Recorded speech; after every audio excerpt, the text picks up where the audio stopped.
We are live. We are live, live, live. So how are we today? It is the first Monday of March. Can you believe it?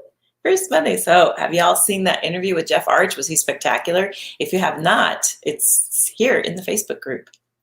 Take a look. If you're watching on YouTube, come on over to our Hollywood Gatekeepers Facebook group, join that, and you can see it there. It's very exciting, right? No, it's not. That's a classic way to start. It's in our screen readers Facebook group. What am I saying? That was within our group. See, this is what happens because I haven't been going live in here every week. I got all confused. Just let's take two.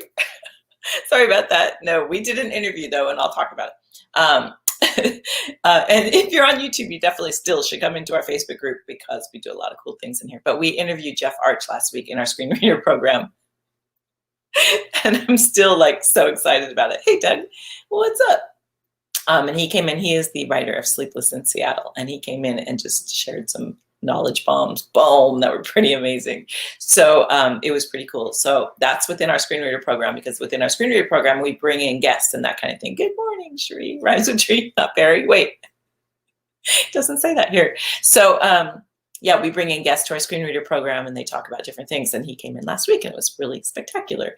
So today we are going to talk about, so we do first Monday of the month. Every month we do something live to like really kind of see where we're at, check in with you, see what questions you have. We have more people that join every single day in this group. So we always want to make sure that we're serving and giving you knowledge and letting you know what's happening and keeping you up to date. And it doesn't mean that we won't go live the rest of the times of the month. We will, but it's like wanting to get that, making sure that you know that we are here on the first Monday of every month to dive in and talk about reading, being a reader, because that's what we do here at Hollywood Gatekeepers. We train readers. We have some writing programs as well, but our primary focus, our signature course, is all about training readers to be spectacular readers for the Hollywood film industry. That's what we do.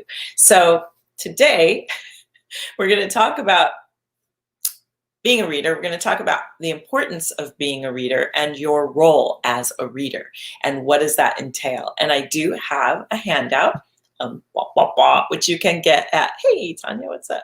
So, and I can say hello to people like that. Hello. And then there's Doug. You set your alarm. I can't see. So if you look at the bottom somewhere on the post, it'll say streamyard.com/Facebook. I think we did that wrong last time.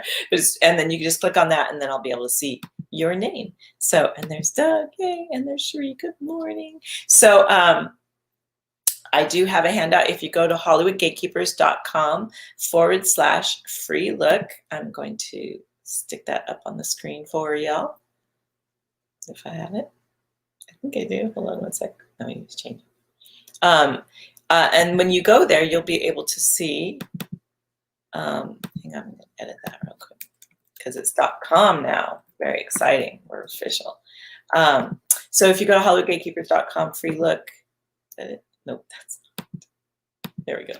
So if you go to hollywoodgatekeepers.com/free look, you'll be able to download the handout. But I'm going to go ahead and share it with you right now.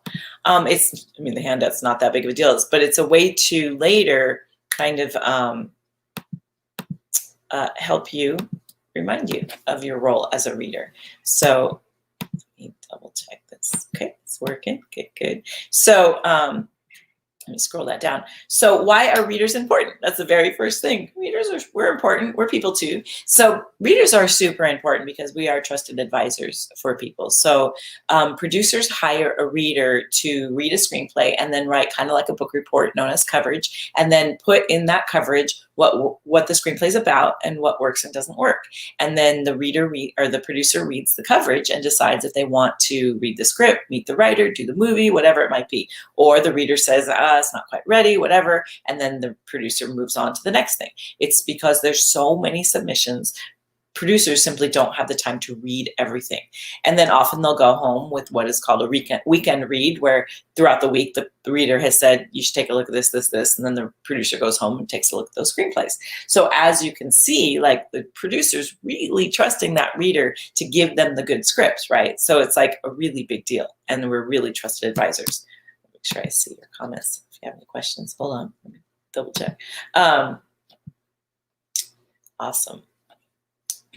Yay. Can someone share the link to the, yeah, there it is. Thank you, Doug. Awesome. Hey, Charmaine, what's up? So let me get organized here. There we go.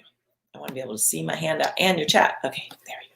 So producers really trust readers, right? And then also writers come in and they hire readers to look at their screenplay so they can get it ready before they submit it somewhere. So when they submit it somewhere, they know that it's ready because a reader has looked over it, has told them. And if you're reading for a writer, the writer might say, well, just tell me what works and doesn't work. But if they do that, you say, no, I really think I should also tell you what the story is about, because sometimes a writer thinks that it's very clear about something, and then they get the coverage back and the reader doesn't even mention that the story is about the mom. They say the story is about the brother. And then you know as a writer that, oh, I didn't get my story across. So I highly recommend, if you're a writer, you make sure that the reader also does a summary of your story. And if you're a reader and a writer asks you just for notes, that you suggest that you also give them a summary, because they'll learn from that summary just as much as they'll learn from the notes. So you write a summary of a screenplay, and then you write what works and doesn't work about that screenplay.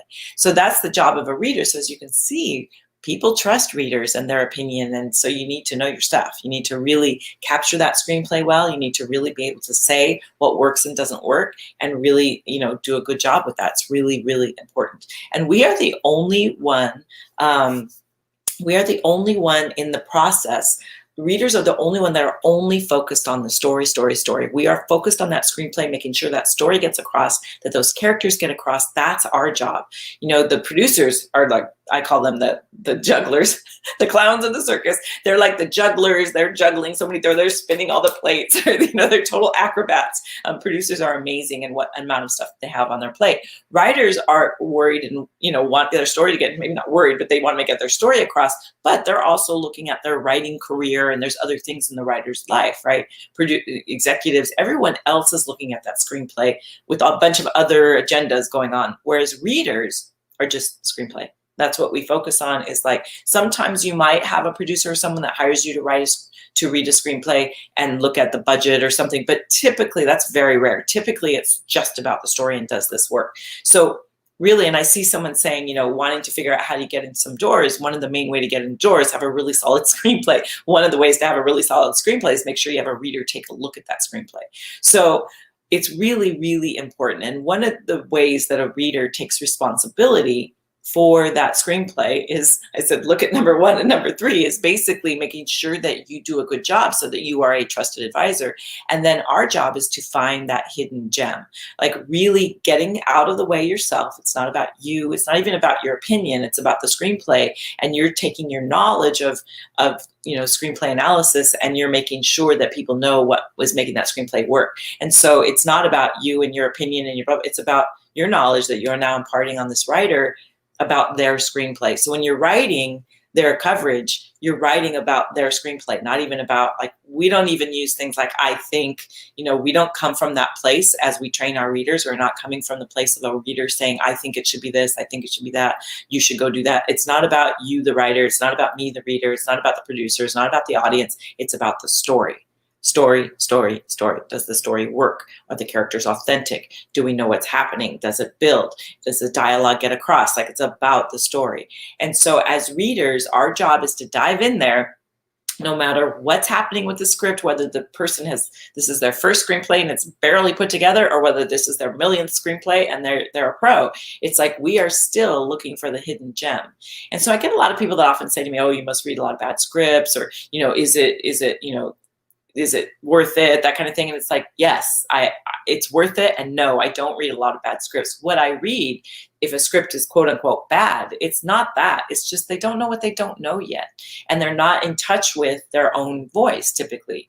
And that's the writer's job, is really to get in touch with their own voice. And often writers get started because they're inspired, which is awesome, by another writer. And so they're inspired by Aaron Sorkin. And so they write a script that has that tone to it. And so you can see what they're going for and you understand what their influences are. But as a reader, it's our job to say, okay, I see this, I see you, and I see what you're into here. I get what's coming across. Now let's find your voice within that, because we all, everyone on this planet has something to bring to it that's different than someone else.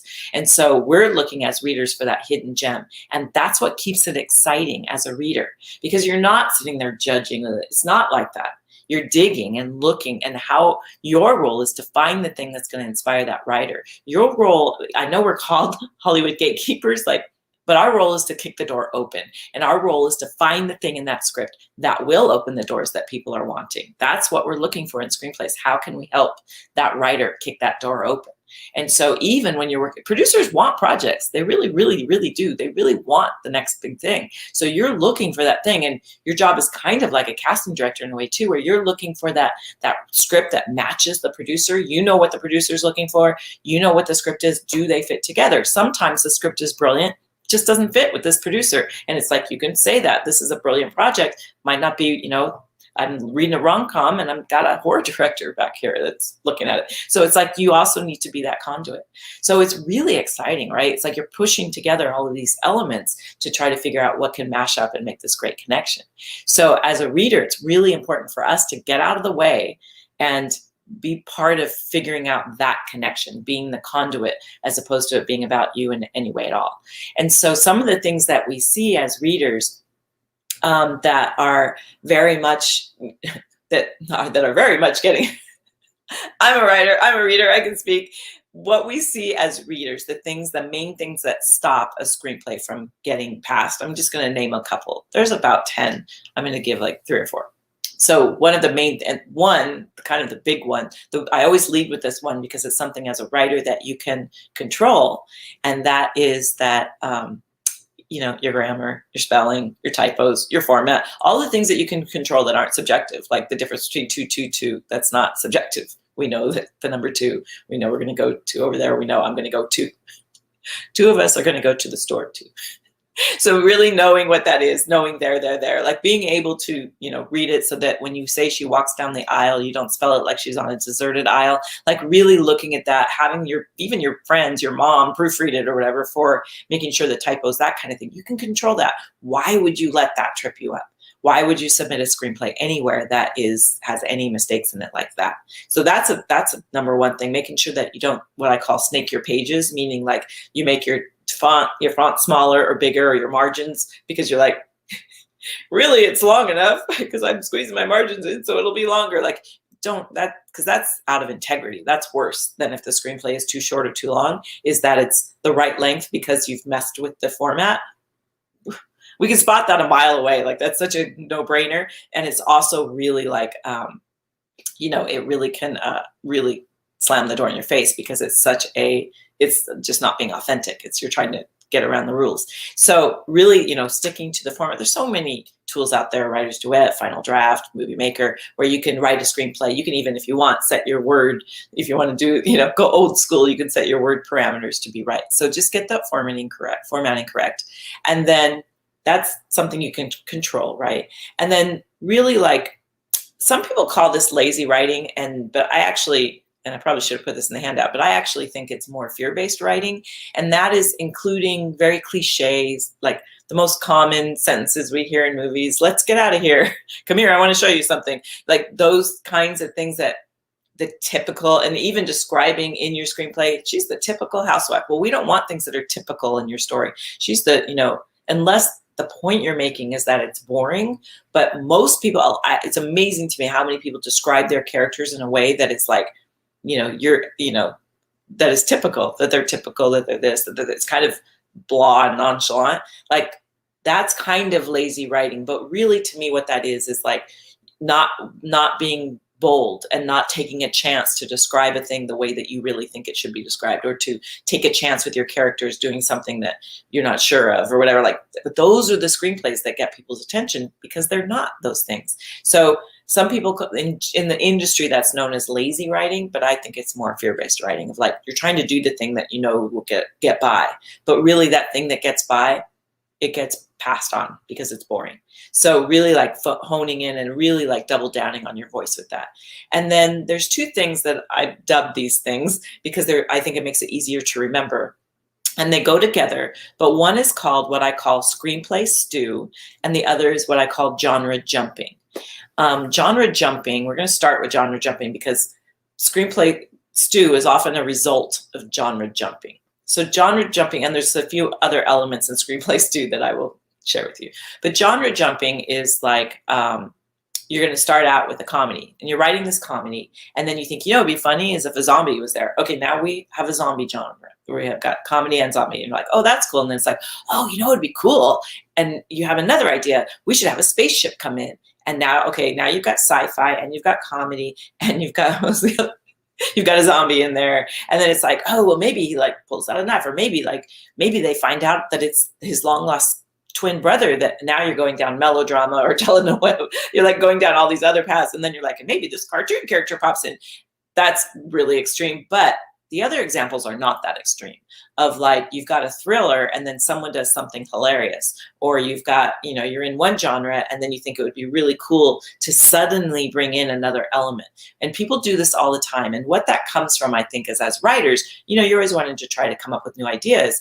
And I mean, I do it too. I just recently had someone say to me, that's a really good idea. That's not this movie. So it's like, you have to stay focused on what your movie is and not go down a whole path. I think I wrote, in the most recent screenplay I've written, I wrote like 4 movies within that movie. It's like, you got to stay focused. So now we have like, oh, well, that'll be later.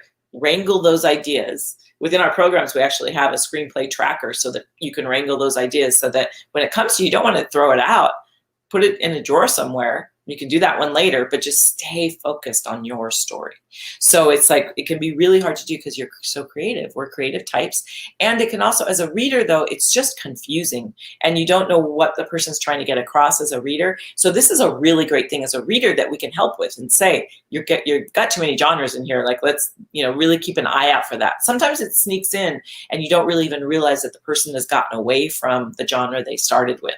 And often it kind of can sometimes even be a slow progression where it starts out as a drama, but then there's one character that's really funny, and then pretty soon it gets funnier and funnier and funnier, and it kind of morphs into another genre. Like, really being careful about that will really help drive your story. And different genres have different sensibilities. And so we're actually in the process of putting together a whole training with this of what are your base genres, and then, what are the foundational genres of comedy, drama, thriller, and horror, and then what goes on top of that, and then what goes on top of that. Really about 3 is about as many as a story can handle without it being about the genre jumping. Now, if you have a story that's doing that on purpose, and you look at some stories use a device. For instance, Outlander uses a device of time travel, but it's not, I wouldn't call that a sci-fi because you never see, they barely even tap on how it's happening. You put your hand on a stone and then you're somewhere else. Like, we don't go into what the stone is made of, or like, it's not, the alien doesn't come in, and like, there's no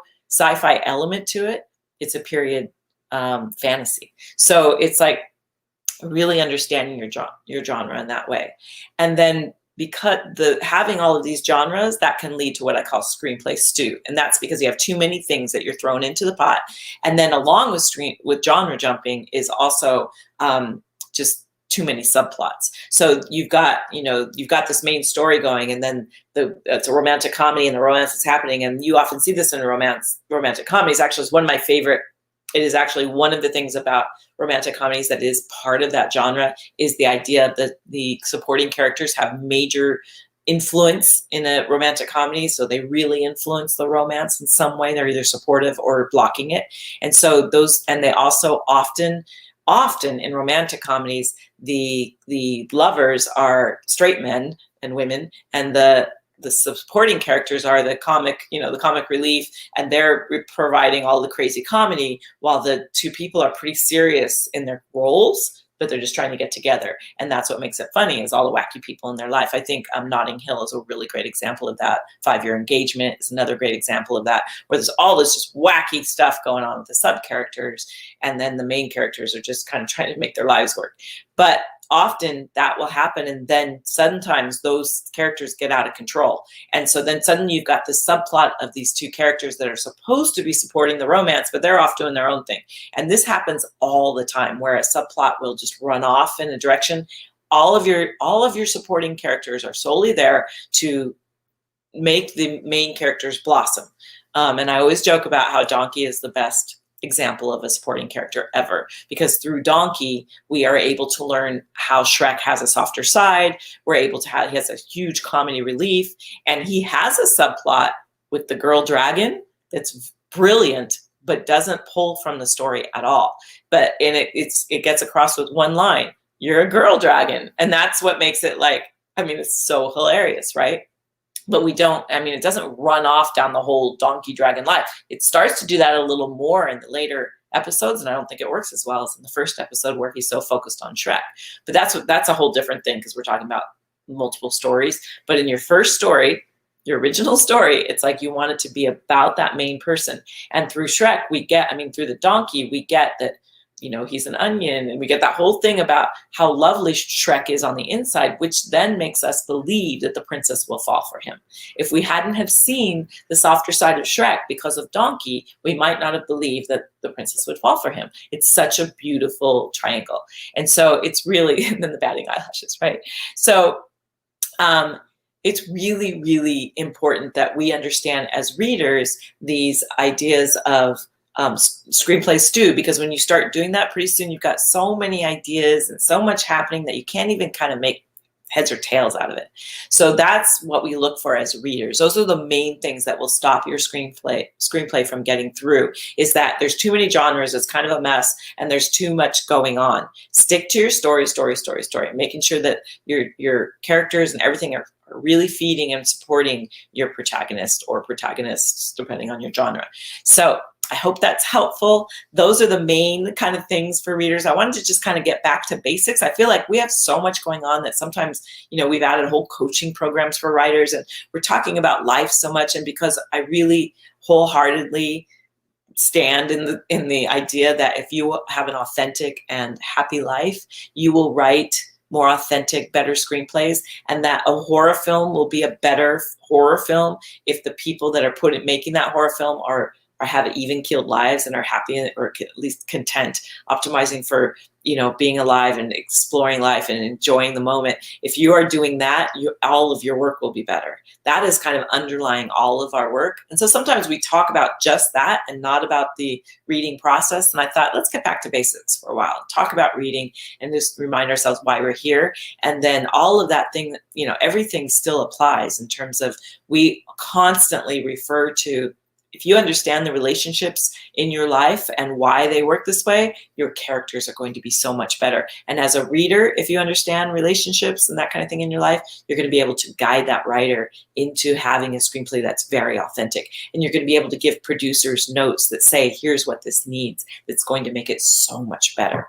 So I really I stand in that wholeheartedly. I think that's what kind of sets us apart in terms of how we approach reading, is the idea that the reader is a job of service. We are serving that writer, we are serving that producer, and the idea that the more you know thyself, the more you understand your own, what you're bringing to the table, the better you will be as a reader, and the better that screenplay will be as a whole. So that's what we're about. I'm going to stop sharing and say adios. Yay, I'm glad you're having a productive start to the week. Awesome. And yeah, that's why we're here. Map Out Monday, for those of you that are in our screen reader program, we have Map Out Monday. Make sure you do it today. And that is mapping out your week. We have a whole thing of productivity and how to map out your week. So happy to see all you guys. Happy to see so many people on YouTube today. Really fun. I'm glad you're good. We're good too. Let's have a productive week. Come on into Homeroom if you're not in there. So again, you can get the handout there at hollywoodgatekeepers.com/free look. And then come on into Homeroom at hollywoodgatekeepers.com/homeroom. We are there every single morning, totally free. We just meet for 20 minutes. We get together, we say hello, what are you doing? We put what we're going to work on in the chat, and then we work for 20 minutes quietly together. And then we put on some music, we start our day, and we have a beautiful day. Things are happening in Homeroom. Screenplays are being written, coverages are being done, people are falling in love. It's spectacular. So you need to come into Homeroom. So we will see you in Homeroom, or we'll see you soon. All right. Thanks, you guys. Talk to you soon.